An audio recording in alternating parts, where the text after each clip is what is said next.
দেখুন, সিপিএম এর কাছে কোনো ইস্যু নেই, তারা আজকে ইস্যু ছাড়া হয়ে গেছে। 2018 সালের পর যখনই নির্বাচন হয়েছে, এডিসি, লোকসভা, পঞ্চায়েত থেকে শুরু করে প্রতিটি নির্বাচনে সিপিএম হেরেছে, তাদের জামানত জব্দ হয়েছে।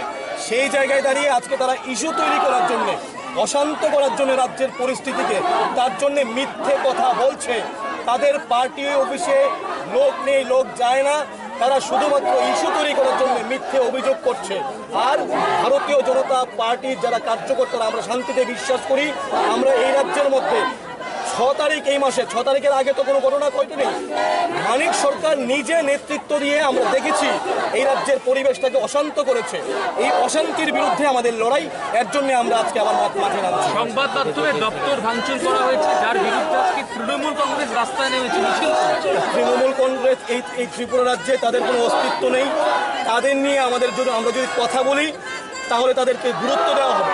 আমরা তৃণমূল কংগ্রেস নিয়ে একটি বাক্য প্রয়োগ করতে চাই না, কারণ তৃণমূল ত্রিপুরা রাজ্যে তাদের কোনো অস্তিত্ব নেই, আমরা দায়িত্ব নিয়ে বলতে পারি। যাদের সহ্য হচ্ছিল না সিপিএম নামধারী গুন্ডাদের, এবং তাদের নেতৃত্ব দিচ্ছিলেন রাজ্যের 20 বছরের কালো দিনের নায়ক মানিক সরকার, উনি রাজ্যের শান্ত পরিবেশটাকে অশান্ত করার জন্যে প্রথমে ধনপুর এবং এরপর আমরা দেখতে পেলাম উদয়পুরে আমাদের ভারতীয় জনতা পার্টির নিষ্ঠাবান নিরীহ কার্যকর্তাদের উপর যেই অমানসিকভাবে, নির্মমভাবে, বর্বরভাবে তাদের রক্ত ঝরানো হয়েছে। 2-3 জন সেখানে মৃত্যুর সঙ্গে পাঞ্জা লড়ছেন, জিবি হসপিটালের মধ্যে, আইসিইউর মধ্যে রয়েছে। এই ধরনের আক্রমণ যারা করেছে তাদের বিরুদ্ধে আমরা গতকালকেও আগরতলায় মিছিল বের করেছিলাম, এবং সেই মিছিলের মধ্যে আমরা দেখেছি সিপিএমের মেলার মাঠের পার্টি অফিস থেকে সেখানে ইট পাটকেল নিক্ষেপ করে শান্ত মিছিলটাকে অশান্ত করা হয়েছে। আমরা তার যোগ্য জবাব গতকালকে দিয়েছি। সিপিএম যেই ভাষায় বোঝে তাকে সেই ভাষায় উত্তর দেওয়া হয়েছে। কিন্তু আজকে সারা ত্রিপুরায় প্রত্যেকটি মণ্ডলের মধ্যে আমরা আজকে প্রতিবাদ মিছিলের মধ্য দিয়ে আমরা জানান দিতে চাই যে এই ত্রিপুরা শান্তির ত্রিপুরা, এই ত্রিপুরা উন্নয়নের ত্রিপুরা, এই ত্রিপুরা সমস্ত জাতি, ধর্ম, সমস্ত সমন্বয়ের ত্রিপুরা। এই ত্রিপুরার মধ্যে অশান্তির কোনো জায়গা নেই।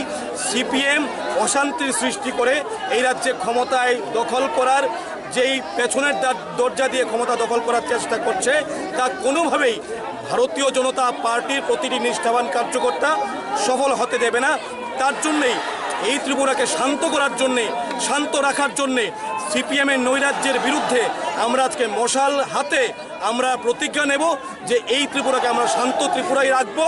এই ত্রিপুরার মধ্যে অশান্তির জায়গা নেই, সিপিএমের জায়গা নেই। এই বার্তাটা আমরা প্রতিটা জায়গায় আগরতলা থেকে সাবরুম থেকে ধর্মনগর প্রতি জায়গায় আজকে দেওয়া হবে। সিপিএম বারবার অভিযোগ